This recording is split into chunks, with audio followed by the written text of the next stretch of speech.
So, Ben Tennyson has survived some crazy situations over the years, from battling alien robots disguised as humans to going head to head with intergalactic genocidal maniacs. Ben's pretty much done it all.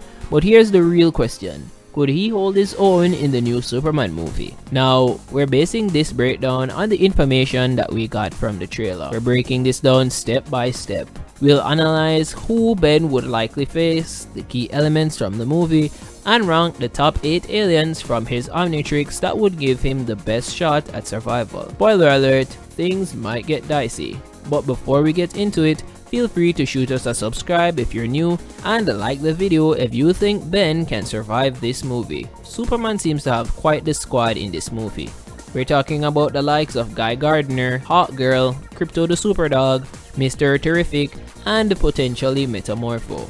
Let's assume that these heavy hitters would also team up with Ben. And the big threats? A bunch of terrifying monsters, of course, and Lex Luthor. First up from the Omnitrix roster that would definitely stand a decent chance in this show is Forearms. He's got solid strength, definitely enough to take on those random kaiju beasts with minimal effort.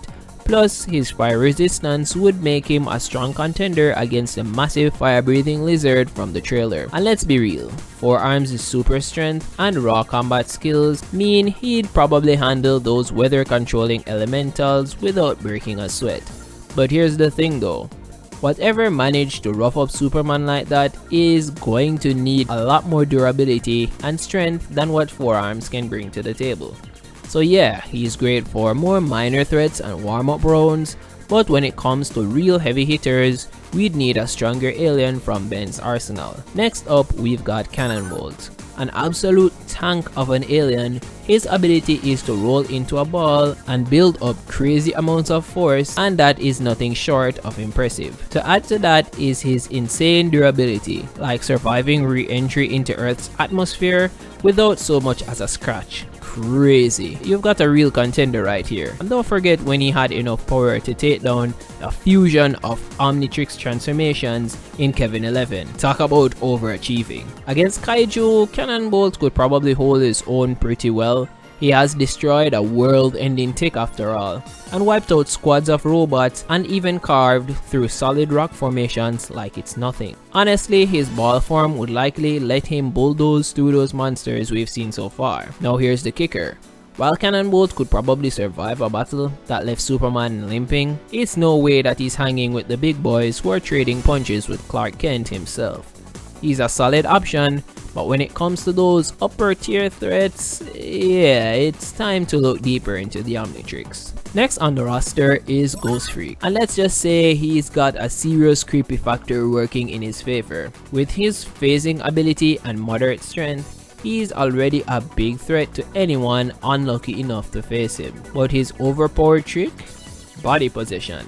Yeah, Ghost Freak could just waltz into Lex Luthor's or Ultraman's body and take complete control. No questions asked.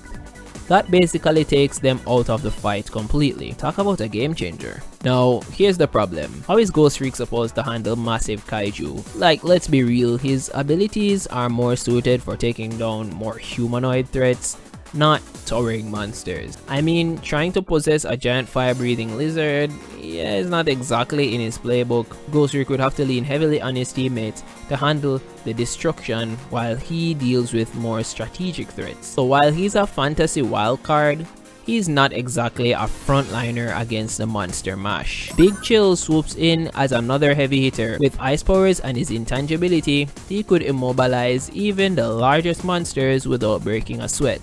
The only hiccup, some enemies might have resistances to ice, which could be a problem against something like that fiery kaiju from the trailer. Freezing it most likely wouldn't be enough to stop it completely. But at the very least, Big Chill would have a better shot than most aliens. On the flip side, monsters with zero ice resistance wouldn't stand a chance.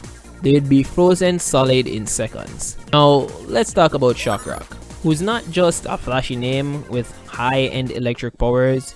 He's a top-tier choice for fighting villains in the Superman movie. But here's the thing. Thanks to the contamination of the Omnitrix's DNA stream, Shockrock gives Ben access to Omni-enhanced abilities. Translation: every transformation gets electrokinetic powers on top of their usual abilities, which is a huge game changer. For example, even weaker aliens like Grey Matter could use these enhancements to create an electronically powered mech, giving him the ability to take on larger threats like massive monsters and possibly even incapacitate Ultraman himself. So while Big Chill freezes the opposition, Shockrock turns the battlefield into an electrified playground. So both of them bring something unique and valuable to the table, making them stand out in this lineup.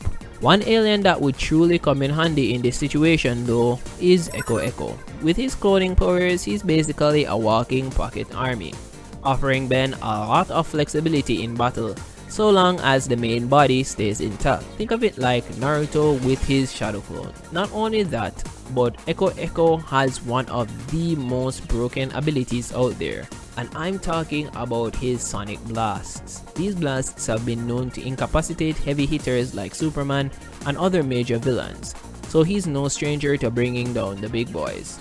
Plus, Echo Echo has already taken down gigantic mechanical monsters in the past, which makes him a solid choice for dealing with kaiju, Lex Luthor, and possibly even Ultraman.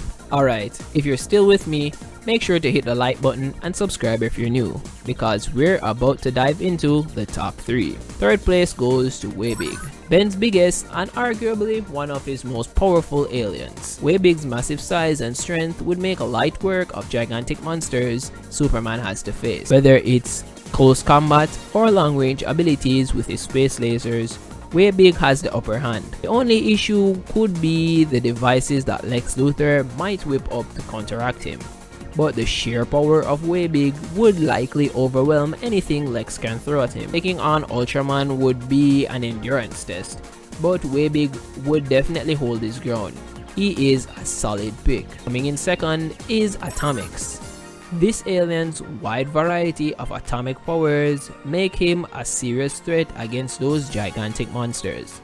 He's had experience taking down huge creatures like Ultimate Humongosaur, so he knows what he's doing when it comes on to heavy hitting opponents. The only real downside here is that his destructive powers might cause a lot of collateral damage. Honestly, Superman's no stranger to big destruction, and once the city is evacuated, Omnitrix could go Mad Max on anyone who doesn't manage to outpace him in speed or strength. Who do you think is actually worthy of taking first place? Drum roll. At number 1 is the alien Gutrot. With his ability to create any kind of gas, he's a no-brainer for taking out threats. All he needs to do is a little prep time and he can whip up knockout gas or even poisonous gas specifically tailored to each opponent. He's been shown to take down colossal enemies before, like Toku Stars using pheromones, and has even defeated 2 versions of Animo with barely any effort. If anyone is equipped to wipe out monstrous foes, it's Gutrot. He's definitely the go-to alien for Ben when facing off against these guys. So, what do you guys think of my top 3? Are there any aliens you think would be more useful than the ones I've picked? Let me know in the comments below. And don't forget to keep the binging going by checking out any of these videos here.